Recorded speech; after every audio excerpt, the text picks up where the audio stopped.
Meus amigos, tudo na paz, tudo tranquilo. Estou aqui para mais uma videoaula daquela playlist sobre questões ambientais. E nessa videoaula, é um resumo, na verdade, eu vou utilizar os slides. Nós vamos falar sobre conferências mundiais sobre o meio ambiente.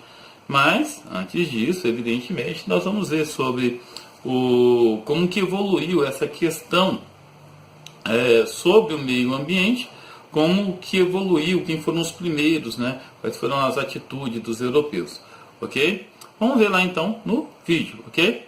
Objetivos da nossa aula de hoje.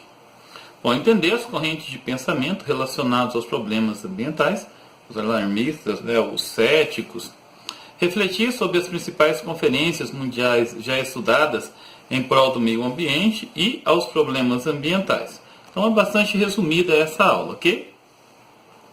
Entendendo, né, como que foi esse despertar da consciência humana para as questões ambientais. E isso tudo começou a partir da Revolução Industrial. Bom, do controle do fogo até o advento da Revolução Industrial, a capacidade produtiva atingiu proporções que passam a ter intensidade capaz de alcançar a escala global. Considerando-se o uso dos combustíveis fósseis e dos recursos naturais, né, de forma indiscriminada, o homem passa por um dilema cada vez mais frequente. Como preservar o futuro do nosso planeta? Porque, na verdade, nós não temos um planeta de estepe, nós não temos um planeta de reserva, e isso é bastante complicado para a gente. Vamos entender as principais correntes de pensamento. A primeira corrente é a dos alarmistas.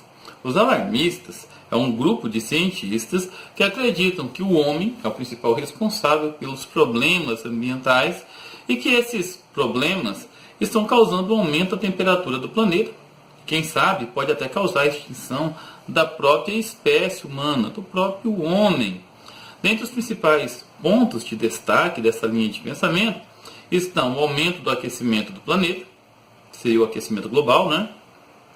E como consequência o degelo, né, o derretimento das calotas polares, o aumento do nível dos oceanos, você percebe que é um efeito dominó, a inundação de cidades litorâneas, a alteração dos índices pluviométricos e perca de áreas agrícolas, entre várias outras situações. Já os céticos são aquele grupo de cientistas que alegam que não há indícios que comprovem esse aquecimento global e alega que em períodos interglaciais o aumento médio da temperatura global é fato corriqueiro. É bom a gente entender, nós que estamos estudando, nos preparando para o Enem, para os vestibulares, né, fazer um paralelo entre essas duas correntes de pensamento. Os problemas ambientais existem e são fato. O homem provoca um microclima, isso é fato também. Agora, isso tem a ver com a temperatura média do planeta? Não sei, é bom a gente analisar com bastante calma e com bastante critério. Vamos entender o início e a visão dos europeus, né? Em 1902, alguns países europeus assinaram em Paris um acordo que estabelecia medidas para a conservação de algumas espécies de pássaros considerados úteis à agricultura. Então, os europeus foram os primeiros a pensar essas questões ambientais e a consciência sobre o meio ambiente.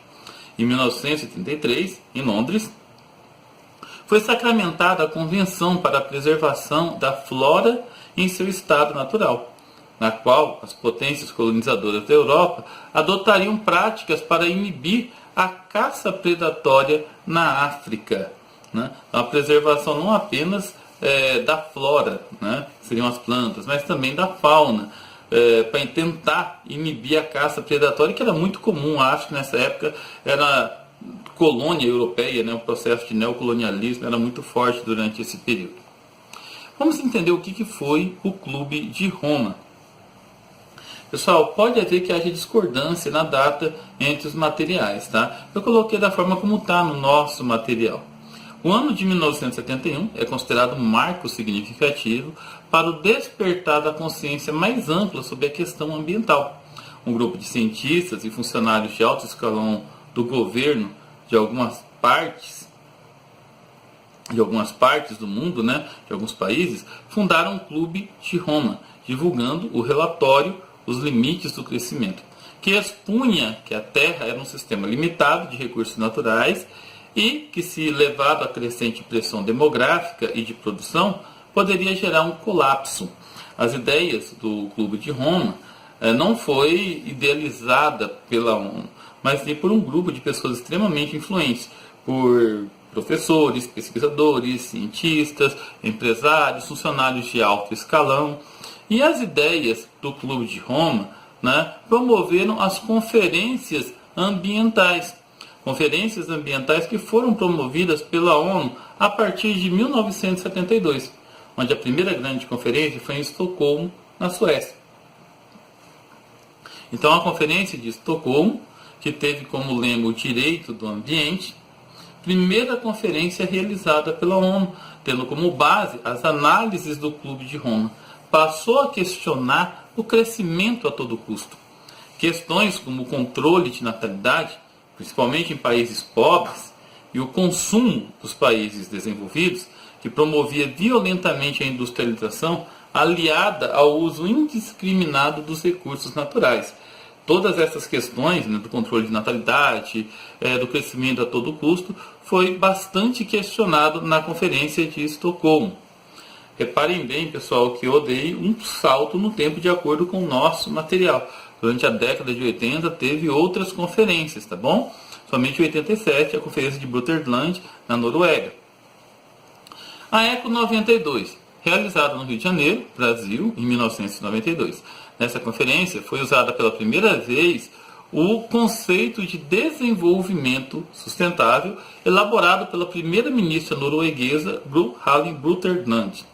É aquele que atende às necessidades do presente sem comprometer as necessidades das gerações futuras. Esse é o conceito de desenvolvimento sustentável que é utilizado nos dias de hoje. Também ficou claro que os problemas ambientais foram motivados pela industrialização e consumo dos países ricos, e não pelo aumento populacional dos países pobres. Ficou conhecida, né, essa conferência, né, a ECO 92 ou a Rio 92, como a Cúpula da Terra. E foi uma conferência das Nações Unidas sobre o meio ambiente, a CENUMAT, com a presença de representantes de todos os países que faziam parte da ONU.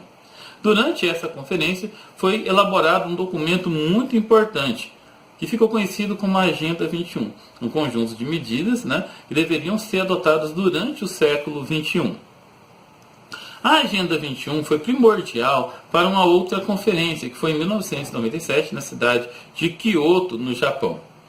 Essa conferência de Kyoto, no Japão, teve um documento muito importante que foi assinado por vários países pelo mundo, países, né, membros da ONU, que ficou conhecido como Protocolo de Kyoto. Esse documento propunha a redução de 5% das emissões dos gases do efeito estufa para a atmosfera.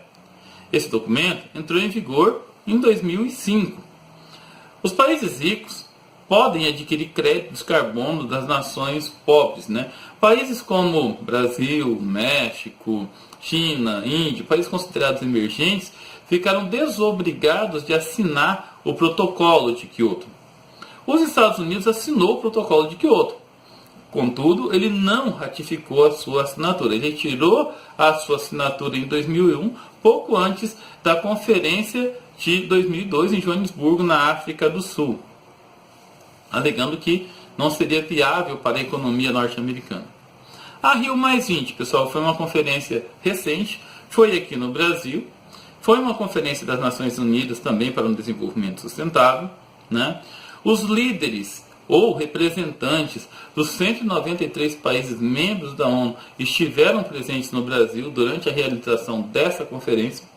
E dentre os principais pontos discutidos estavam a economia verde, a responsabilidade dos governantes no campo do desenvolvimento sustentável, maneiras de eliminar a pobreza, principalmente a pobreza extrema, entre vários outros tópicos.